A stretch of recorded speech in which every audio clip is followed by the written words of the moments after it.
Hello and welcome. This is Nolan with Discover NC Homes and Nolan's News, and today I want to talk about a very important topic in our contract. This element of the contract has been in place for, I don't even know, probably 4 or 5 years now, but it's both buyer and seller that it applies to.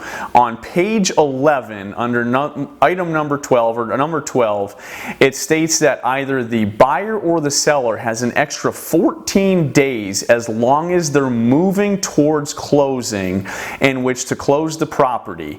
So again, either buyer or seller has the right to exercise this clause. I'm going to read it to you. It's a little bit boring, but I think it's a very important topic here. So it says, item number 12, delay in settlement closing.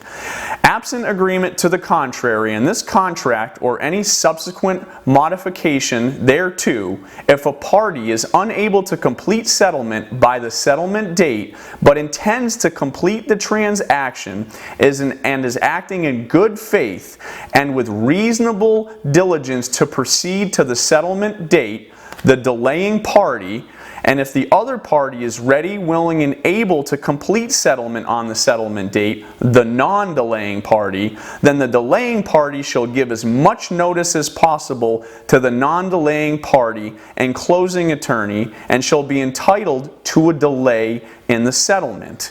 If the parties fail to complete a settlement and closing within 14 days, that's the key part there, guys, 14 days of the settlement date, or otherwise extended, then that party is in breach of the contract. Now, I didn't read it verbatim towards the end, but essentially, again, what that does is if you're a buyer and your loan isn't in place and you need an extra 6 or 7 days, but you're working towards that closing, you have the right to go ahead and close out that property. If you're a seller and you're buying another home and you can't close on that home, or the seller of that home can't get out for another 10 days past your closing date on your house, you have the right to stay there up to 14 days before you're in breach. It's not a topic that we really bring out, but it has come up recently, so I think it's a very important term to go by.